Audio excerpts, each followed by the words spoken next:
Cricket Diaries by CricHeroes. Thank you for joining us today. Today we have with us another star from the Grassroots cricket, and this time from Bengaluru. He is an opening batsman and a right-arm medium bowler who has been playing consistently and winning matches for his team. Let's welcome Arun to know more about his journey so far. Hi Arun, how are you? Hey, hi. Thank you, Amrita, and thank you for having me here. And it's my pleasure talking to you. Yeah, I'm doing good. I hope everything is fine with you guys there. Good, very good. Is everything going good? Everybody is taking as much precautions as possible, and then so you can see that we're all working from home, most of us. Yeah. I mean, CricHeroes is doing a fantastic job. Even during this pandemic situation, helping us, continue with what we, really, passionate about. And CricHeroes is one thing which is keeping us encouraged and motivated to go to the ground and play with all precautions and safety measures, of course. Sure, thank you so much. I'm going to pass on those compliments to my team. Yeah, they deserve it. Yeah, thank you. And so to start with, please tell us about your cricket journey. When did the whole cricket, the passion, everything started? Uh, Cricket, I think cricket was born with me. That's how I would like to put it across, because from the day I remember, the childhood days, that I remember only cricket. So the cricket, of course, during those days, it all started on the roads that we were playing. So it was a gully cricket, that we can call it, right? So it started my journey with the playing a cricket with my neighbors on the road, taking it to the nearby school grounds and so on and so forth. So I would say my cricket journey is almost like as old as I am today. So That's been a long time. so it was all about rubber. It was all about a rubber ball, tennis ball, and today, if you see that I started playing leather ball cricket almost about 15 years back. I can split my cricketing life into twofold. The first fold is about my school days when I used to play cricket with a tennis ball, and I think the facilities were not so great for us, and we coming from not so very financially set background, we never had an opportunity to really explore ourselves with the leather ball cricket at all. So until I probably started working, I never had an opportunity to play leather ball cricket, though the passion was there to play it. But so that was my first phase. The second phase started with my corporate team. They gave me an opportunity to try my luck in leather ball cricket, and since then I never looked back. It wasn't a great start with the leather ball. I think almost for 1 year, I was only treated as a 12th man, which I'm I'm not regretting that, but that's how it was supposed to start, because the team was full of star players. Some of them even played for KPL later on. So it was a great journey, and I'm very happy about my cricket days. Wonderful. So I actually wanted to ask you that how was the transition from personally, how was the transition from a tennis ball to leather ball? So personally, as I said, tennis ball was the only cricket that we were able to even afford it during those days, right? I would say mostly it was unaffordability, and as well as the lack of facilities, which was preventing us from playing a leather ball cricket. But the transition that happened from tennis ball cricket to a leather ball cricket happened because of the company sponsored team to play leather ball cricket. There was a corporate cricket tournament was organized by one of the renowned club here, and that's when I got my first opportunity to play leather ball cricket. And I still remember, probably that is the one of the most unforgettable moments of my life. After almost 6-7 months, I got a chance to go and bat, and I was asked to go two down to bat. I went first ball. I knocked it to short covers, and the ball was stopped by the fielder there, and I could hear the loud cheer from the dugout saying that, yeah, well done, keep going, keep going. I was like totally pumped. The next ball, fuller length on my pads. I missed it. It hit my pads, and umpire gave me out. I was like, why? I didn't even touch the ball. It hit my pads. Though I knew the LBW will be given, but my cricket was always a tennis ball cricket. There was no LBW existed, right? So anything fuller length, cover your wicket, try and knock it. If you miss it, nothing. You lose nothing. I was given out. I was like, oh God, what's happening? So it took me almost 30 seconds to realize that I was given LBW. And then again, it took me another 3 months for me to get a batting chance. And then I started from 10th, batsman. And that's how it all happened. But I'm very proud to say that I think over a period of time, I think 1 or 2 years span of time, I eventually became a captain of my corporate team. So that's wonderful. very, very nice. Yeah, that's a fulfilling journey. That's wonderful. Thank you for sharing. Yeah, totally. So tell me something, has there been a single icon or a inspirational, the player that you looked up to all throughout the journey, or has that also changed over the years? I've been asked this question by my teammates as well in the past, but I would say that, for some reason, I never looked up to anybody as an, inspirational player, though I admired, Sachin Tendulkar's time. And one of my favorite batsmen during those days was Sairun. Okay, every time, he's a left-hander batsman. Every time he comes and, hits one in the, offside. I mean, I used to, love his batting. But never as anyone as an inspirational. But that may be because that we have never looked at cricket as my profession going to be, right. So playing cricket was purely passion, and I've been playing since the days that I remember. So I won't say anyone in particular, but the way someone really inspired me over a period of time is MS Dhoni. Okay. The way he came in, and when he took over the team, and whatever he achieved for Indian cricket is one of the most phenomenal journey. And if at all, if I have to say that if somebody has really inspired me, it is MS Dhoni's and his captaincy skills. That's great. Thank you for sharing that. I agree with you as well. So tell me about when it comes to your cricket, and then you have to kind of balance between work and family and cricket. How do you manage that? Yeah, tough question,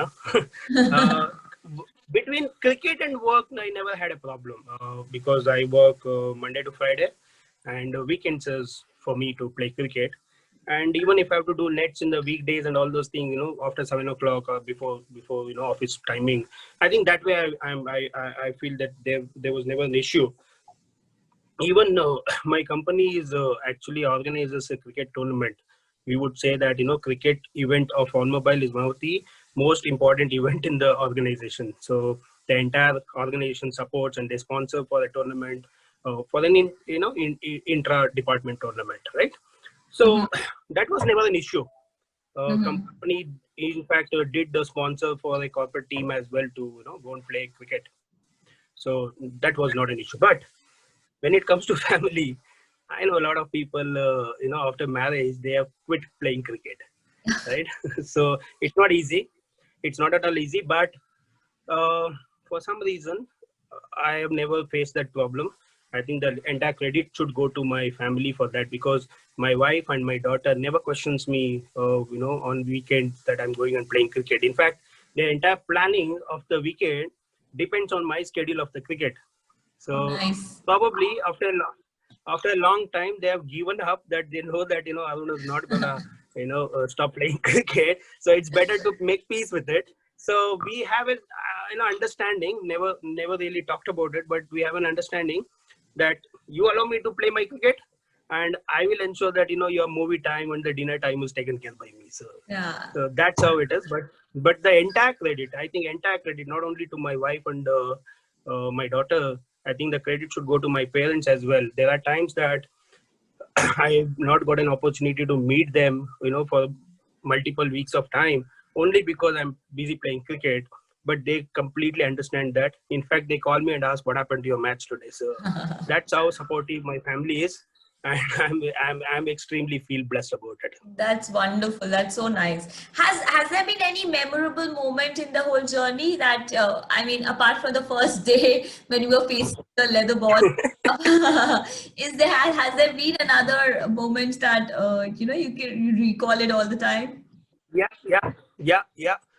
So there are two days that I would never forget. One is, of course, the first day of my leather ball cricket that I was given LBW. The second memorable moment is that there was 3 wickets down for my team, and that was again after about a year later. 3 wickets down, and we had to chase about 150 runs or something in 20 overs, and then the main batsmen were out. Okay, and I was still very unprepared for that kind of a situation, and I ended up scoring some 64 runs, and I hit the winning score for the team. And that moment was like, okay, I can also play leather ball cricket, right? So I think that gave me a lot of confidence to go after leather ball cricket later, and I think that is a moment that I can still never forget. And So, it was a 2 o'clock match. It was a match happened at 2 o'clock, almost like sunset by the time we finished chasing the runs, and I had to drive back almost 2 hours because of traffic issues in Bangalore. But that 2 hours was the most entertaining or enjoyed 2 hours of journey. Never the traffic affected me. Every ball I was able to recall what I did. So I can't forget that. Yeah, that's one of the best days of my life. yeah, so the tip for people to face the traffic in Bangalore is to play some awesome cricket. It's gonna make Yeah, just imagine. Yeah, just imagine that I was out first ball and I have to travel 2 hours. Versus I've scored some 64 runs. I know I won that game for the team, and then 2 hours. There's a huge difference. That 2 hours is an amazing thing. That's true. And tell us a little bit about your fitness. How do you ensure that you remain fit? So other than cricket, very close to my heart is running for marathons and stuffs like that. School days. Also, I used to be participating in the running competitions, and I was recognized as one of the champions of those days. I don't call myself a champion, but those days was like that. So other than cricket, if another one thing is very close to me is the running. And I used to participate a lot of marathons to keep myself fit. I'm not a gym guy. I'm not a muscle building guy at all. That is why you don't see me hitting too many sixes, but most of the time it's boundaries, fours, right? Uh, so running was one way that I will I kept myself fit. But uh, over a period of time, in the last 2 years of time, I haven't been able to give much of a time to that as well. Largely because I had an ankle injury while playing cricket. Trying to stop a ball, I landed on my ankle, and that kept me out of any action for almost 6 months of time. Okay. So it since then I could not really recover back to that running spare. Then a lot of things were happening, right? So thinking of getting back with it, but that is one way of keeping myself fit, running. Wonderful. That's so nice. And I'm guessing that you're watching the IPL this time. Yeah, every single match. Oh, wonderful. Who's the player that you are following this time? Players wise, there are many. As I said, I don't really follow one player, but from last couple of seasons, I am very much interested to follow Sanju Samson. I think he's one of the underrated batsmen. He has not got his enough opportunities that he deserves. He's one of the most stylish, and someone who exhibits amazing skills with his bat. I think he's one guy that I'm interested to follow this year as well. And Okay. I really wish that he gets his undue opportunities going forward. So, so is it Rajasthan then that the team that is supporting, or Bangalore? Uh, Heart goes for RCB. Heart goes for RCB. No, they haven't won a single game, but Yeah. that doesn't stop me from not only me. I think the entire Bangalore, echoes what I'm saying. Yeah. It is Bangalore, right? A Bangalorean diehard fan for RCB. Also because of players like Kohli, players like ABD. I mean, what more can we ask for, right? Yeah. True. If we have And to this ask for time, maybe few good bowlers, we would need. sure, and this time I RCB hope they hard. have chances. Yeah, RCB is the team, but the mind says that maybe Mumbai and Chennai has a fair chance. Okay, all right. So we'll get to see that very soon. Thank you so very Yeah, much for talking to us, Arun. It was so nice talking to you, and I wish you all the best for the future. You keep entertaining all of us, and thank you so much for joining us today. I would say that I would like to take this opportunity to thank you guys. You guys. I don't know how much you guys have realized that the CricHeroes has made all the gully cricketers become an international players. So at least we feel like that with the app. Covering all the 30s and 50s that we score. And the stats that is really keeping us motivated to do something really better. CricHeroes, I would say that has changed the way that gully cricketers pursued and seen and experienced the cricket to a level that probably we all could have never achieved otherwise. So thank you guys for keeping us playing cricket and keeping us motivated. If not cricketers, maybe I would have packed my bag already 2 years back. So it is cricketers which is keeping us going. So thank you so much, guys. You guys are doing a fantastic job, and I can't put into words how much it means to us. Thank you so much. Thank you so much. We very humbly accept all the compliments. Thank you very much, and it's so great talking. Totally deserving. Yes, Same and here, same here. Thank you so much for having me. and our dearest viewers, we will be back again tomorrow with the Grassroots Cricket. Till then, take care. Bye bye.